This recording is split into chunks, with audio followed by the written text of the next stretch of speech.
ใ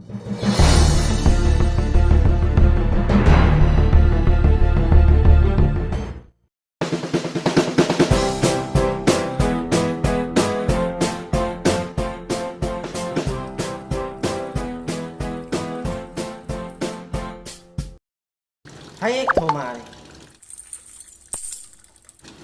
โอ้ตื่นเช้าฮัลโหลว้าวเลยกำลังเอาเงินเลยหากันหน่อยเด้อเลยเดี๋ยวเอาไป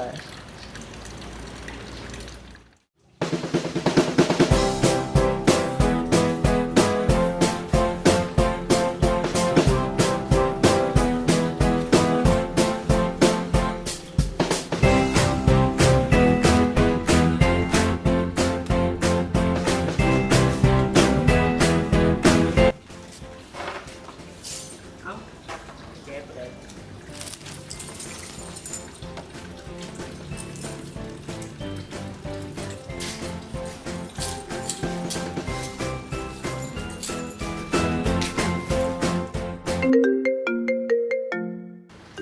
ปปลูกมันฮัลโหลสบายดีลูกค้าบอกอ๋อมิวเดี๋ยวสิขับไปเบิ่งเพิ่มเด้อโดยลาสตอไว้นี่เด้อโดยขอบใจเด้อโชคดีเอาเมื่อกี้มีลูกค้าโทรมาสั่งเผือก เอาตอนนั้นมันนี่ละ โดยเอามื้อนี้ตอนแรกประมาณนี้แหละ เดี๋ยวเสื้อเครืองเหมือนกันเสื้อเครืองเหมือนกันเอาไปเจอยุ่งนอกวะ บ่นะ เอาจะใช้ฉันนะ ไม่สิฮู้ เอาให้นอกก็แม่นวะ บ่ เอาไม่ใช่ฉันนะ เอาของฮู้ อยาก เด้ เอาไปโรงเรียนแนวยอดแนวอีดินเลยนี่กระแจชุนรวมเลยนี่เป็นของเฮาเลย เอาคือบ่เสือน้องกระแจบ่เลยยุมน้อง เอากันยุ่งน้ำนอกยุ่งน้ำไผ่ฉันนะให้นอกแม่นวะกระแจชุนรวมเลยนี่น่ะเสียนี่เซตเลยเฮาน่ะตู้สองตู้เสียกูจะหนีเมื่อ สิฮู้ประเทศไปตกอยู่ไสซะ เอา เขาจะอายแม่นะกระแจตัวนี้บอก เอากระแจคือไปยุ่งเจ้าว่าอันนี้ไม่ลักไปวะ น้องเห็นตกอยู่นั่น โตยังไม่ลีไปตกอะไรไงง่ายวะไม่ลักไปวะ น้องเห็นตกอยู่นั่นนะน้องไปได้ลากน้องเห็นตกอยู่นั่นแล้วมาดิ เอาเฉพาะตำรวจมาจับผมกีฬากันเนี่ยเลย เอาอาจสิไปลาเห็นหยังเราเป็นคนเก็บกระแจมาให้ เก็บแล้วซะเอาไว้รีบเลยอันนี้แหละกีฬากันเนี่ยนะพดปืนล่ามันหน้ามันนี่น่ะเห็นยังมันกระลักไปเลยเจ้ายังเข้าคางมันนี่หู้วะนี่คนกีฬาน่ะ เอากะเราอุตส่าห์เก็บกระแจมาให้ เก็บไว้จะหู้วะจะเห็นวะเอาไอ้ล่างเขาหน้าซะจะตำรวจโทรตำรวจจับอะไรนี่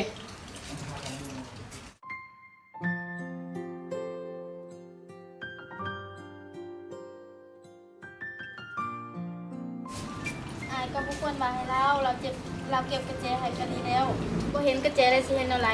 นอกจากเข้าคางมันเองคนในนั้นน่ะเขาจะเบียร์น้ำอายนะเศร้ามาเปิดประตูนี้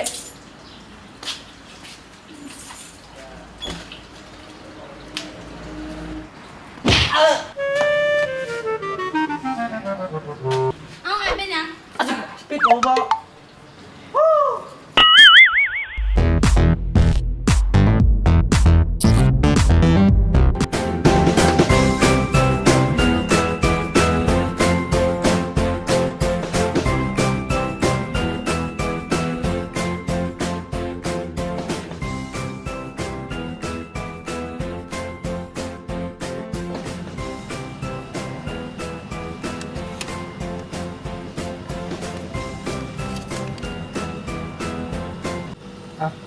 นี่อาชันด้วยกันเมื่อกันอันตรงกันเลย เลย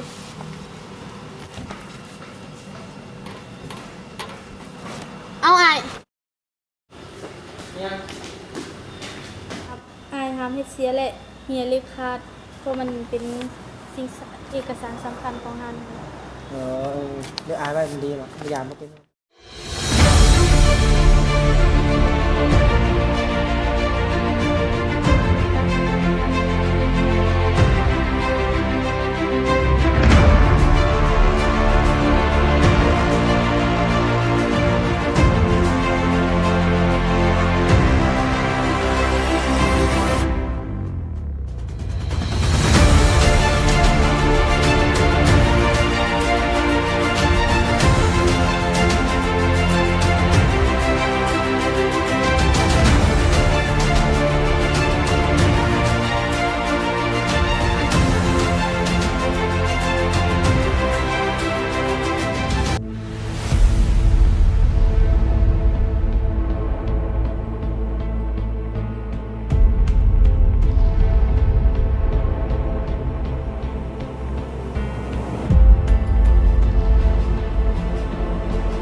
โอ้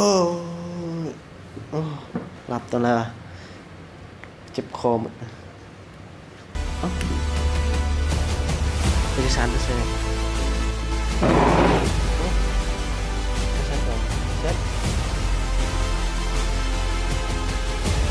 เซ็ตบาทนึง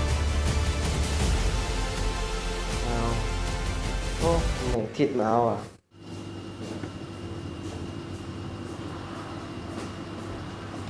ทิศมันนอกเอาไปเอกสารอ่ะ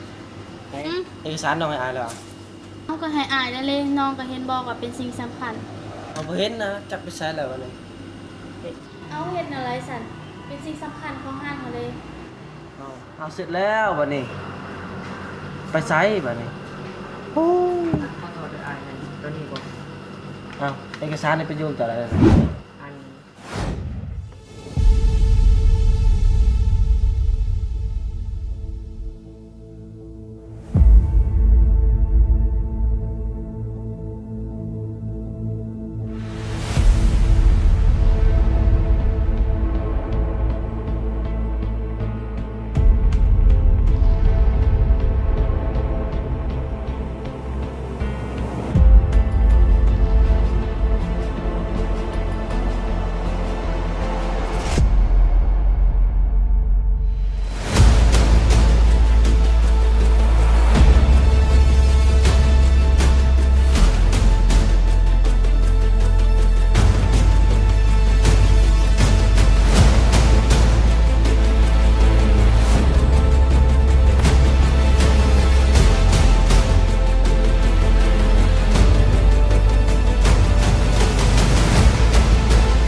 โอ้แนวนี้เลยเนาะ น้องว่าแล้วแม่นบ่อายเทิงว่าเราสิล้างห้องน้ำกันยาแต่ว่าเราจิตใจดีนี่แหละเขาว่าคนดีหั่นน่ะมือก่อนอายอันเราเอากระแจมาให้อายยังเว้ารู้ถูกเรา เอาตัวดีดีใจหลายๆเด้ เป็นยังไงโดยเป็นยัง เขาโทรเทียนห้าเจ้าหมู่หมู่กวนนี่ เป็นยัง เป็นคนดีต่อไปนะต้องเป็นคนดีให้สังคมเบิ่งนะขอบใจขอบใจ น้องไปเฮ็ดเวียกกันเด้อ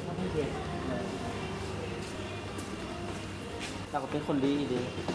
เบิ่งเลยข้างนอกเอาเลยดูเบิ่งใจมัน